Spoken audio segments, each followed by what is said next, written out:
lu ñu war a liggéey la parce que dafa méngoo ak li nga xamoon di secteur primaire bi te ñu jiital si agriculture donc moom daal 100 ans de travail pour 1000 années de bonheur comme disait Mao def naa ni mi ngi tàmbalee si li nga xam ne mooy jumtukaay yi tax ñu mën a lekk ba suur mën a lekk ba suur mën a naan ba màndi par rapport à l'accès à l'eau surtout jëm si une bonne maîtrise parce que léegi les gens maîtrisent li nga xam ne mooy ndox bi israéliens yi xam ne amuñu ndox daanaka. désert bi lañ voilà transformé. mbay bi c'est goutte à goutte mooy goutte à goutte bi. donc ñun ñi nga xam ne am nañu ndox bu ne gàññ. foofu nag grand il faut ngeen liggéey si tamit la maîtrise de l'eau au-delà de lu ñu am. nous perdons des milliards de mètres cubes d'eau par an des milliards de mètres cubes d'eau. si fleuve Sénégal si fleuve Gambie ak fleuve Casamance. luy déverser aussi océan bi en termes de mètres cubes c'est des milliards de mètres cubes yuy perte comme ça. ak taw bi ñuy ñàkk. taw ndox donc yooyu yëpp war nañ ko mën a liggéey pour véritablement agrémenter ko pour mieux développer li nga xamoon ne agriculture bi ba pare yokkuwaat surface emblavable bi gën ko yokku ba nga xam ne effectivement foo tourner di nga gis vert di nga gis ñuy bay truc dañuy expérimenter yeneen ak yeneen jàpp naa ne loolu bu ñu si duggee. dina am ànd cette volonté. dinañu mën a jural loo xam ne lu bari la. c'est important merci beaucoup Abdoulaye Mbow am na solo parce que ay ponk la ay sujets yoo xamante ni souvent duñ ko teg ci place publique bi lu mel ni mbay wàllu ñoom njaase artisanat bi dafa nekk yoo xamante ne nii vraiment ay culture yu bëri la yoo xamante ne nii duñ ko mbay mi ci artisanat bi la bokk de. waaw ba tey loolu leer na. mbay mi ci artisanat bi la bokk. yooyu dafa leer yii lañu war di teg ci table bi di ko waxtaanee su ko defee ñu ciy jàng ñun ñëpp en tout cas mais lu ñu ciy jàng-jàng tamit xam naa ne dañuy dem ci kanam tuuti ci wàllu politique bi parce que moom tamit au-delà de li muy saytu tamit politique la yooyu day baax ñu laaj ci mais am na loo xamante ne nii sànq bi ma ko gisee heureusement ba sama juriste bi dafa ñëw donc moo tax ma bëgg mu indil ma ci ay leeral xam naa ne yéen ñëpp dinaa leen ci laaj ñu gën a yaatal mais c'est par rapport à info bi laa nekk nii dama ko gisoon léegi ma bëgg ci am lu ma leer parce que dama dégg ñu ne procureur bi dafa décider classer les dossiers de je dirais même ay Cheikh Yérim ak Bougane ak Kader ak consort sans suite pourquoi wala ndax dëgg la et pourquoi sama juriste bi. Oui, par rapport à cette question je crois que c'est vrai je peux confirmer l'information que le procureur de la République bi nga xamante ne ni moom mooy le maître de l'opportunité des poursuites parce que xam nga Sénégal dañoo am habitude di wax que le procureur il est le maître des poursuites il n'est pas le maître des poursuites il est le maître de l'opportunité des poursuites c'est important donc à partir du moment où une affaire en tout cas est déférée devant son parquet mu am ay nit ñoo xamante ne tey jii suspecté d'avoir commis des infractions officier de police judiciaire yi au préalable def seen travail ba garde à vue passé la conséquence de droit mooy la suite de la procédure mooy da leen di jébbal ki nga xam ne moom mooy le procureur de la République moom mi nga xam ne moom mooy le maître de l'opportunité de poursuite dans la situation factuelle l'on s'était rendu compte ces derniers temps-là que ces trois personnes que vous venez de lister ñoom ils faisaient l'objet en tout cas de poursuites sur le plan pénal ñii ñu leen di toppee diffusion de fausses nouvelles diffamation ñi ñu leen toppee en tout cas di wax ci ay dossiers yoo xamante ne c'est des dossiers pendants mais dafa am benn incompréhension boo xam ne dama ko déceler par rapport compréhension bi nga xam ne sénégalais moom nañ am au classement sans suite xam nga classement sans suite ça ne signifie pas que ki nga xamante ne tey jii nii moom la officier de police judiciaire doon topp liñ koy toppee amul de c'est-à-dire le fait que ñu libéré Bougane tekkiwul loolu non ça ne signifie pas ça parce que damay dégg même yenn juristes yi di def erreur monumentale dans ce sens là di wax ne à partir du moment où Bougane Kader et Cheikh Yérim Seck classé nañ seen dossier sans suite c'est parce que le procureur de la République a constaté qu'il n'y a pas de charge suffisante yoo xam ne mën na ko jël à leur encontre man ne déedéet demewul noonu de c'est-à-dire li ñu nguuru Macky Sall habitué loon mooy à partir du moment où une personne est poursuivie conséquence de droit bi mooy de les placer inéluctablement sous mandat de dépôt alors que ce que les gens ne comprennent pas mooy la justice pénale ce n'est pas exclusivement une justice répressive c'est une justice répressive parce qu'elle organise la répression par rapport à la commission des infractions mais le droit pénal c'est un droit aussi absolutoire droit la boo xamante ne aussi day prendre en considération le fait que nit ki tey jii nit ça ne veut pas dire que am na ay charges yu pesé ci moom rek dañoo war a appliquer yoon dans toute sa rigueur xam nga le procureur de la République bu fekkente ne par exemple les officiers de police judiciaire def nañ dans un premier temps ay arrestations délai de garde à vue bi jeex le procureur de la République moom dafa am un pouvoir d'appréciation. pouvoir d'appréciation boobu noonu moo koy jox opportunité mu mu xool dossier bi mu ne Bougane Gueye Dany mi kat il est poursuivi pour diffusion de fausses nouvelles Cheikh Yérim Seck il est poursuivi pour tel Kader il est poursuivi pour tel je sais bel et bien que je peux déclencher l'action publique à leur encontre déféré na leen devant man gis naa ay charges wala gis naa infraction damay continuer samay poursuites. Mais le procureur de la République il peut penser en tant que maître de l'opportunité de poursuite que mën na ma poursuivre mais bu fekkente ne par exemple infraction yi nga xam moom la ñuy toppee war nañ leen a mën a accorder une nouvelle chance ñu delluwaat seen i kër war nañ leen a mën a accorder chance boobu noonu même bu fekkente ne infraction bi en tant que tel existé na léegi bu fekkente ne dafa décider classer sans suite parce que dafa am lenn loo xamante ne ñoom ñi nga xamante ne ñoom lañ libéré waxuñu ko sénégalais yi de ils ont été rappelés à l'ordre mais ñoom buñ génnee duñ ko wax sénégalais yi rappel à l'ordre boobu mooy lan mooy à partir du moment où tey jii nii kat bàyyi nan la libéré nan la ñu ne après classement sans suite am na mais c'est parce que ce classement sans suite a été pris par le parquet wala par l'officier de police judiciaire à la suite en tout cas d'un rappel à l'ordre boo xam ne dañ naan naan yedd nañ leen ne leen lii boo leen ko defaatee bu boobaa boo leen ñëwee dañuy dossier bi dañ ko yóbbu instruction mais nag ñoom bu ñu génnee duñ wax loolu ça dañuy jéem a gëmloo nit ñi wala par le canal de leur avocat que non amuloon charge il y avait pas d'infraction donc bàyyi nañu classer sans suite alors que tel n'est pas le cas le classement sans suite n'est pas véritablement un moyen boo xamante ne tey jii day exonérer le suspect de toute responsabilité pénale. Et je tiens aussi à rappeler que le classement sans suite n'est pas revêtu de l'autorité de la chose jugée. Ça veut dire quoi? À partir du moment où woowoon noonu la ñu classer ce dossier sans suite à partir du moment où procureur de la République constaté dans l'avenir que am na li nga xamante ne tey jii rappelé woon nañ la à l'ordre pare woo tey jii pour respecter scrupuleusement les orientations du parquet mën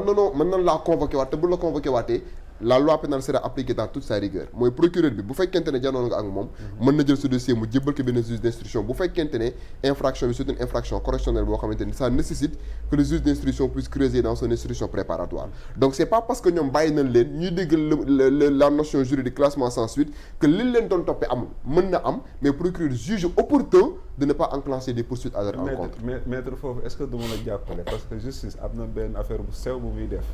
tey juriste nga. ngay jàppale juriste. xam nga def ko si toj laa woon moo tax yu ci bëri xam nga maîtriser si yu bëri. yeggale dama lay tooj rek. maanaam dañ lay lebal. tout à fait c'est le rappel à nga def toj wax toj ñu ñëw ñu mën la kii mais commune mën nañ la ko lebal. bàyyi la nga dem tout à fait. waaw léegi Ndiaye yow yan toj nga doon. xam nga immigration lépp ci am. immigration ñaari dalluwaay la am kaso wala jardin. tout à fait d'accord waaw ndax fi ngay jaay ba lay ñëw takkal lay pot. parce que boo demee ci dëkk xamuñu la ci dëkk ba. li ñuy njëkk def mooy dañ lay jàpp yóbbu la ba xam lan ngay def ci dëkk bi. comme bu ñu xamee lan ngay def ci dëkk bi léegi nag su boobaa. non dama lay tooñ rek. ba bàyyi rek nga yeggalee alors. tout à fait mais yow dafal nànk rek gis nga boo demee am na ñu yàgg dugg jénn xam nañ infraction boo def ñoom avant ngay dem tribunal dinañ la wax juge bi lan lay décider ci yow. ndax xam nañu. tey jaaraat ci loolu leer na mais wax na lu am solo. si tout à fait mais ci wàllu aspect juridique bi le temps ma ñëw ci suma gars yi ak l'invité parce que moom tamit am na ci wàllu rëy wu ñu war a yaatal mais ma déggoon fi temps yi passé tamit ay coow yoo xam ni man dama koy wax man jàpp ma ne débat la mais dafa ñëwaat nag. te dafa laal yoon. mu bëggoon nga indil ma ci ay leeral le temps ma dem ci gars yi mooy Barthélémy Diaz ak ku mel ni Ousmane Sonko. éligible nañ ou pas. L'éligibilité de Ousmane Sonko par rapport aux élections législatives à venir ne souffre d'aucune ambiguïté juridique. Ousmane Sonko il est éligible par rapport aux élections législatives à venir. Autrement dit li nga xamante ne tey jii mooy candidature Ousmane Sonko bi jiite liste Pastef ci élection législative yi di ñëw. juridiquement amul lenn loo xam ne mën na ko entaché. parce que bu fekkente ne dañoo bëgg a sukkandiku sur son dossier l'opposant à Mame Mbaye Niang ce dossier a été purgé par la loi d'amnistie bi nga xamante ne voté nañ ko. D'accord. Donc pour le cas de Ousmane Sonko moom foofu y a pas de débat maintenant sur la situation de Barthélémy Diaz c'est là où le débat se pose avec acuité te boobu man dama ciy am non pas une opinion mais benn avis pour vous dire que pour dans la situation de Barth on peut dire que xam nga Barthélémy Diaz il a été condamné dans son dossier l'opposant à Ndiaga Diouf à 2 ans dont 6 mois ferme.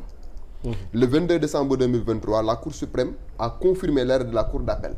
Ça veut dire que les voies de recours ont été et puis ont été épuisées les voies de recours yi jéem na donc la condamnation est devenue définitive maintenant à partir du moment où la condamnation est devenue définitive il faut en tirer toutes les conséquences de droit mais ji bi est-ce que sénégalais xam nañ benn affaire Barthélémy Dias bien avant régime bii di ñëw bi le 22 décembre 2023 la Cour suprême confirmé woon l'arrêt de la Cour d'appel bi nga xam ne daf ko condamné woon à 2 ans de 6 mois ferme l'ancienne garde des Sceaux Aïssata Tall Sall bu bindoon Assemblée nationale leneen Barthélémy Dias génne leen que ci liste député dañ koy génne de plein droit ci liste député yi ah bon oui période boobu moom si boppam waxoon na ko. conformément à l'article 51 du règlement intérieur de l'Assemblée nationale et l'article 61 de la Constitution du Sénégal mais xam nga la moo tax Aïssata Tall Sall mënu ko woon a def période boobu noonu elle était dans une situation très inconfortable parce qu'elle fut avocate de Barthélémy Dias dossier bi daf ko rattrapé vous avez compris oui j'ai compris dossier bi daf ko rattrapé moom elle faisait partie des avocats de Barthélémy Dias bi condamnation bi devenue définitive bu ñu ko bëggoon a génne Assemblée nationale dañ koy génne de plein droit parce que règlement intérieur à travers son article 51 prévoir na ko article 61 de la constitution prévoir na ko léegi boo jógee ci situation bopp lan moo tax génne wuñ ko woon je voulais expliquer bu jotoon ndigalu Macky Sall da koy bind de. non bu ko neexoon sax mën na bañ a xaar ndigalu Macky Sall Aïssata Tall Sall il suffisait juste mu ne Assemblée nationale à partir du moment où sa condamnation est devenue définitive les voies de recours sont épuisées kii nii kat conformément à l'article 51 du règlement intérieur conformément à l'article 61 de la constitution génne leen ko ci liste député yi loolu c'est automatique. mais foofu est-ce que Aïssata Tall Sall violé wul loi yi moom ci boppam. on peut dire que daf ko violer parce que à partir du moment où constitution prévoir na ko règlement intérieur prévoir na ko parce que règlement intérieur de l'Assemblée nationale dane à partir du moment où le député a fait l'objet d'une condamnation pénale définitive day perdre son mandat de député boobu dafa waroon c'est automatique la loi rek tout à fait maintenant bu ñu ñëwee dans la situation factuelle xam nga boo jëlee par exemple le code électoral pour venir à la question sur l'éligibilité article 29 code électoral moom bu ñu ci sukkandikoo l'article L29 li mu wax article L29 peine yi nga xamante ne tey jii daf ko prévoir pour rendre inéligible un candidat par rapport à une élection à venir peine Barthélémy Dias daf ko dépassé de dem parce que 3 mois avec sursis bu la fa condamné rek yow mënatoo bokk élection alors que Barthélémy Dias sa condamnation a été confirmée par la Cour suprême 2 ans dont 6 mois ferme